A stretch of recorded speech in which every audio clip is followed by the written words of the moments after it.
வணக்கம் தோழர்களே. குட்டி ஸ்டோரியில் ஒரு நெகிழ்ச்சியான சம்பவத்தை பார்க்க போகிறோம். வாழ்க்கையில் நமக்கு ரொம்ப நெருக்கமானவங்களா யாரை ஃபீல் பண்ணுவோன்னா, சின்ன வகுப்பில் நம்ம படிச்சுட்டு இருக்கும்போது நமக்கு சொல்லிக் கொடுத்த டீச்சர்ஸ் நம்ம மேலே ரொம்ப லவ்வாக இருப்பாங்க. அடிக்காமல் வைக்காமல் நம்மளை பார்த்துட்டு அப்படி இருப்பாங்க. ஸோ சின்ன வயசில் நம்ம டீச்சர்ஸ் எல்லாம் பேரழகிகளாக தெரிவாங்க, பயங்கர நல்லவங்களாக தெரிவாங்க.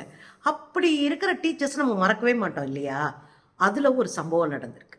ஒரு பொண்ணு கேரளாவில் இருக்கிற மல்லப்புரத்துக்கு ரயில் ஏறுறதுக்காக அவசர அவசரமாக போகிறாங்க.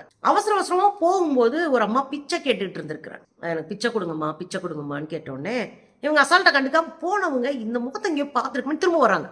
திரும்ப வந்துட்டு என்ன பண்ணுறீங்க, நீங்கள் யார் அப்படின்னு. ஒரு காலத்தில் நான் டீச்சராக இருந்தேன்ப்பா, ரிட்டையர்ட் ஆனேன், பிள்ளைங்க எல்லாத்தையும் பிடுங்கிக்கிட்டாங்க, என்னையும் துரத்தி விட்டாங்க, எனக்கு இருக்க இடம் இல்லை, அதனால ரயில்வே ஸ்டேஷனில் வந்து இங்கேயே படுத்துக்கிட்டு பிச்சை எடுத்து அதில் சாப்பிட்டுக்கிட்டு இருக்கேன்ப்பா அப்படின்னோடனே அந்த பொண்ணு ஒவ்வொன்று அழுகிறாங்க, கதறி அழுகிறாங்க. மேடம், என்ன ஞாபகம் இருக்காது உங்களுக்கு? நான் சின்ன வயசில் உங்ககிட்ட தான் மேத்தமெட்டிக்ஸ் படித்தேன், நீங்கள் எனக்கு கணக்கு டீச்சராக இருந்தீங்க, நான் உங்ககிட்ட கணக்கு படித்தேன் அப்படின்றாங்க. அந்த ஃபோட்டோ பாருங்களேன். டீச்சர் இவங்க தான், அவங்க அந்த டீச்சர், மேத்தமெட்டிக்ஸ் டீச்சர்.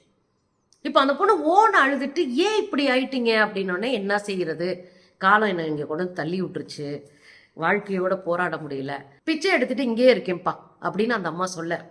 நாங்கள் இருக்கும்போது அப்படி இருக்கக்கூடாதுமா, நீங்கள் பெத்தாதான் நான் உங்களுக்கு பிள்ளையா, நீங்கள் எங்கள் டீச்சர்மா, எங்களுக்கு வாழ்க்கையை கற்றுக் கொடுத்தவங்கம்மா, நீங்கள் கவலைப்படாதீங்கன்னு உடனே அவங்கள கூட்டிகிட்டு எல்லா ஃப்ரெண்ட்ஸுக்கும் ஃபோன் பண்ணுறாங்க. அவங்களோட அந்த செட்டில் படித்த அத்தனை பேருக்கும் ஃபோன் போடுறாங்க, அவங்களுடைய ஃப்ரெண்ட்ஸ் எல்லாருக்கும், இன்னும் அவங்கள தெரியாத ஃப்ரெண்ட்ஸ்க்கும் ஃபோனை போடுறாங்க. இப்போ இந்த பொண்ணுடைய ஃப்ரெண்ட்ஸ் அத்தனை பேரும் சேர்ந்து மொத்தமாக வந்தாங்க. வந்துட்டு என்ன பண்ணலான்னு யோசிச்சுட்டு ஒரு நல்ல இடத்துல பாதுகாப்பாக உணவு நல்ல ஓய்வு கிடைக்கிற ஒரு ஏற்பாட்டை நம்ம செஞ்சு கொடுக்கணும் இவங்களுக்கு, அதுதான் நாம் இவங்களுக்கு செய்கிற நன்றி கடன் அப்படின்னு அந்த பொண்ணு சொல்லுது. அப்போ எல்லாரும் என்ன பண்ணுறாங்கன்னா நல்ல காசு போட்டு இவங்களை ஒரு பாதுகாப்பான ஒரு நல்ல இல்லத்தில் இவங்களை சேர்த்து விட்டுருக்குறாங்க. இங்கே பணம் கட்டி சேர்த்து விட்ருக்காங்க, அதான் முக்கியம்.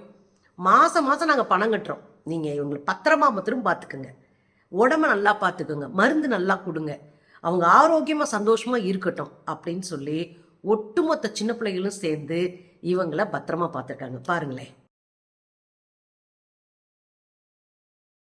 இதை பார்த்து இந்த நிறைய பேர் தென்னிந்தியா முழுக்க இது பயங்கர வைரல் ஆச்சு. இந்த செய்தி என்ன வைரல் ஆயிடுச்சு அப்படின்னா, பெத்த பிள்ளைங்க சொத்தை பிடுங்கிட்டு கடைசி காலத்தில் கேடுகட்டத்தனமா பெத்த அம்மாக்களையும் அப்பாக்களையும் தூக்கி எறிகிறோம்ல, நல்லாவே எதுவுமே கடைசி அமையாது, நான் வாயில் சொல்லக்கூடாதுன்னு பார்க்குறேன். அந்த சூழ்நிலைக்கு தள்ளுறோம்ல நம்ம பேரண்ட்ஸை. ஆனால் அப்படி இருந்தும் ஒரு புள்ள பார்த்து அழுது அடையாளம் கண்டுபிடிச்சு அவங்கள கொண்டு போய் சேவ் பண்ணி பத்திரமான ஒரு இடத்துல வச்சு மாதம் மாதம் நான் பணம் கட்டி பார்த்துக்கிறேன் அப்படின்னு கொஞ்சம் பொம்பளை பிள்ளைங்க சேர்ந்து செஞ்சுருக்குல்ல, இதுதான் என் மனிதாபிமானமான செயல், இதுதான் பாராட்டப்பட வேண்டிய செயல். கையறு நிலையில் வாழ்க்கையோட வெயில்லையும் மழையிலையும் பனியிலையும் ஒரு ரயில்வே ட்ராக்ல பாதுகாப்பே இல்லாமல் கடந்த ஒரு வயசானவங்களுக்கு ஓடி வந்து அரவணைச்சு நாங்கள் உங்கள் பிள்ளைங்கம்மான்னு சொல்கிற இந்த குழந்தைங்களை விட யாரை பாராட்டுறது சொல்லுங்கள்? இந்த குழந்தைங்களுக்கு நம்ம வாழ்த்து சொல்லிக்கிறோம், உங்கள் செயலுக்கு ரொம்ப வாழ்த்துக்கள், மிகுந்த அன்பும் மரியாதையும் உங்கள் மேலே எங்களுக்கு ஏற்பட்டிருக்கு. பாதிக்கப்பட்டிருந்த அந்த ஆசிரியருடைய நிலைமை வேறு யாருக்கும் வரக்கூடாது.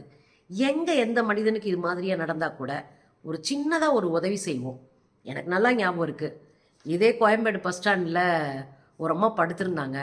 அவங்கள பார்த்துட்டு பாலிமர் சேனலில் வேலை பார்க்குறேன், எப்போது ஒரு 5 வருஷத்துக்கு முன்னாடி பாலிமர் சேனலில் வேலை பார்க்குற ஒரு தம்பி, யாருன்னு எனக்கு தெரியாது, எனக்கு கால் பண்ணி இப்படி ஒரு அம்மா இருக்கிறாங்க, அவங்கள வந்து ரெஸ்கியூ பண்ண முடியுமா. நாங்கள் 2 நாளைக்கு முன்னாடி ஒருத்தரை நான் சந்தித்தேன், அதுக்கு 2 நாளைக்கு முன்னாடி அவருக்கு ஃபோனை போட்டு கேட்டேன். அவர் இது மாதிரி ரெஸ்கியூ பண்ணி நிறையா உதவி செய்கிறவர், கூட்டிகிட்டு போய் வச்சாங்க. மறுநாள் போய் பார்க்க சொன்னேன், ஒரு வேலை ரெஸ்கியூ பண்ணிட்டேன்னு சொல்கிறாங்க, அவங்க இருக்காங்களான்னு பார்க்க சொன்னேன். பார்த்தாங்க, அங்கே யாரும் இல்லைம்மா, எடுத்து கூட்டிகிட்டு போயிட்டாங்கன்னு மற்ற எல்லாரும் சொல்கிறாங்கன்னு. பெரிய விஷயம், நமக்கு ஒரு சின்ன தொடர்பு கிடைக்குன்னா அதன் மூலமாக ஒரு சின்ன உதவி. அப்படித்தாங்க மனுஷங்க பழப்பு. இந்த மத்தியானம் 1 மணிக்கு சாப்பிட்டுக்கிட்டு ஃப்ளைட் ஏறினாங்க, 1:30க்கு இல்லை எப்போ வேணாலும் மனுஷங்க சாவுங்க. நம்ம ஒன்றும் இரும்பில் செஞ்சதெல்லாம் கிடையாது. சின்னவங்க பெரியவங்க வயசானவங்க அப்படிலாம் எந்த கணக்கும் இல்லை. இயற்கை நம்ம படைச்சிருக்கு, இந்த படைத்த எல்லா உயிரினங்களும் அழியும். இருக்கும்போது என்னத்தையா செஞ்சுக்கிட்டு போவோம் அப்படித்தான்.